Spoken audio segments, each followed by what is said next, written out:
warahmatullahi wabarakatuh. Perkenalkan, nama saya Elsa Miora Duyanti, NPM C0C01919. Baiklah, di sini saya akan melanjutkan bab 2, yaitu investasi pada instrumen ekuitas dalam mata kuliah Akuntansi Keuangan lanjutan 1. Investasi pada instrumen ekuitas, instrumen keuangan itu diatur dalam PSAK 71. Instrumen keuangan ada pembagiannya, ada aset keuangan, liabilitas keuangan, ekuitas, lindung nilai, dan dedikatif. Karakteristik investasi pada instrumen ekuitas. Investasi pada instrumen ekuitas mencerminkan kepemilikan atas saham yang diterbitkan oleh entitas lain. Nah, di sini kita mengenal istilah investor dan investi. Apa sih perbedaan dari investor dan investi ini? Investor adalah pihak yang memperoleh kepemilikan saham. Nah, sedangkan investi adalah pihak yang menerbitkan saham. Contoh, si A mempunyai saham 5% di perusahaan saya, sedangkan si B mempunyai saham di perusahaan saya sebesar 40%, dan si C mempunyai saham 55% di perusahaan saya. Nah, di sini perlakuan akuntansinya untuk ketiga pemegang saham ini berbeda. Kalau si A karena memiliki hanya 5%, maka bagi si A, dia tidak mempunyai pengaruh yang signifikan terhadap perusahaan saya. Maka perusahaan si A menggunakan metode biaya atau nilai wajar. Kemudian si B yang mempunyai 40% saham di perusahaan saya, maka ia mempunyai pengaruh yang signifikan. Maka perusahaan B menggunakan metode ekuitas. Sedangkan si C yang mempunyai 55% saham di perusahaan saya, dia menjadi perusahaan induk bagi saya. Nah, saya menjadi anak perusahaan dari si C tadi. Maka terjadilah yang namanya proses konsolidasi dalam menyusun laporan keuangan konsolidasi nanti. Perusahaan si C ini bisa memilih boleh dengan metode cost atau nilai wajar, bisa juga dengan metode ekuitas. Bedanya, si B dan si C untuk menyusun laporan keuangan adalah saya menyusun laporan keuangan saya sendiri, dan si B juga menyusun laporan keuangannya dengan sendiri. Nah, sedangkan si C, dia harus mengkonsolidasi ke saya data dari laporan keuangan saya dibuat dalam suatu laporan keuangan yang dinamakan laporan keuangan konsolidasi.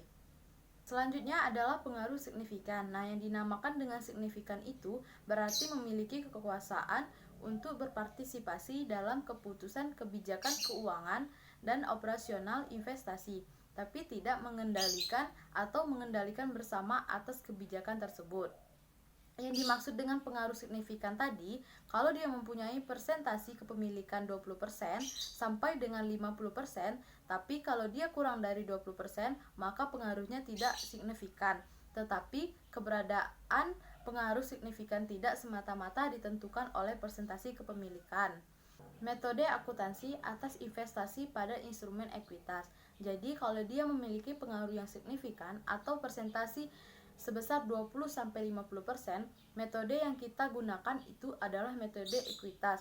Tapi kalau dia tidak mempengaruhi yang signifikan, maka kita menggunakan metode biaya atau nilai wajar.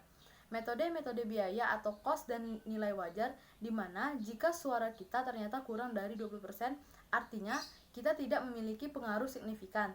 Selanjutnya, metode ekuitas.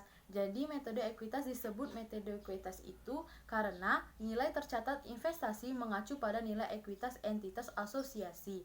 Pada awalnya diakui sebesar biaya perolehan, namun selanjutnya investasi diukur secara profesional terhadap nilai ekuitas entitas asosiasi. Kalau nilai ekuitas entitas asosiasi meningkat, maka investor mengakui peningkatan tersebut terhadap nilai tercatat investasinya secara profesional atas kepemilikannya. Metode biaya dan nilai wajar. Dalam PSAK 55 revisi 2015, aset keuangan berupa investasi pada instrumen ekuitas diukur pada nilai wajar. Nah, sedangkan investasi pada instrumen ekuitas yang tidak memiliki kuotasi dan tidak diukur pada nilai wajar, karena nilai wajarnya tidak dapat diukur secara andal, dapat diukur pada biaya perolehan. Pada metode biaya, investasi diakui dan diukur sebesar nilai perolehannya.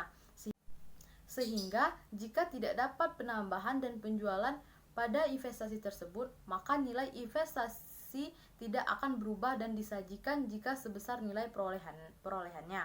karena acuan pengakuan, pengukuran, dan penyajian adalah biaya perolehan, maka disebut dengan metode biaya.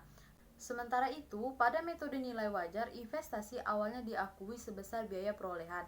Namun, selanjutnya kita ukur pada nilai wajar dan disajikan pada nilai wajar tanggal pelaporan. Oleh karena acuan pengukuran dan penyajian adalah nilai wajar, maka disebut dengan metode nilai wajar. Selanjutnya ada pengakuan dan pengukuran. Pada metode biaya, investasi pada awalnya diakui sebesar biaya perolehan. Setelah pengakuan awal, investasi tetap diukur pada biaya perolehan.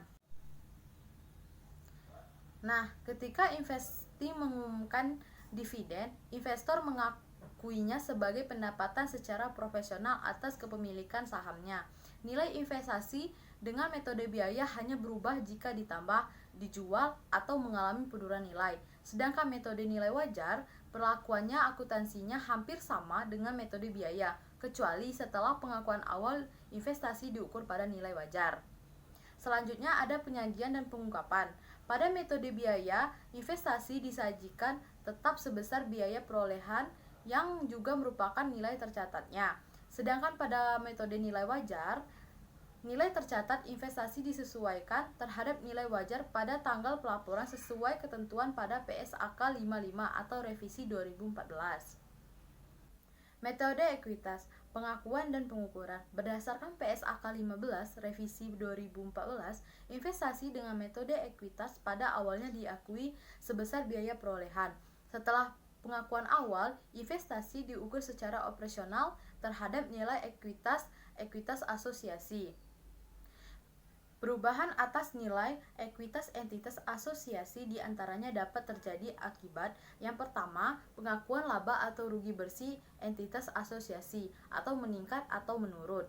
Nah, yang kedua ada pembagian dividen oleh entitas asosiasi atau menurun. Yang ketiga ada pengakuan penghasilan komprehensif lain oleh entitas asosiasi atau meningkat atau menurun. Selanjutnya, alokasi selisih atas biaya perolehan investasi. PSAK 15 revisi 2014 menyatakan bahwa pada saat perolehan investasi, setiap selisih antara biaya perolehan investasi dengan bagian entitas atas nilai wajar neto aset dan liabilitas teridentifikasi dan investi dicatat dengan cara sebagai berikut. Yang pertama dengan goodwill yang terkait dengan entitas asosiasi termasuk dalam jumlah tercatat investasi. Amortisasi goodwill tersebut tidak diperkenankan. Yang kedua, setiap selisih lebih bagian entitas atas nilai wajar neto, aset dan liabilitas teridentifikasi dari investi terhadap biaya perolehan investi dimasukkan sebagai penghasilan dan menentukan bagian entitas atas laba rugi entitas asosiasi atau fantura bersama pada periode investasi diperoleh. Baiklah, itu saja penjelasan dari saya. Penjelasan bab 1 dan bab 2 saya akhiri. Semoga bisa bermanfaat. Wassalamualaikum warahmatullahi wabarakatuh. Terima kasih.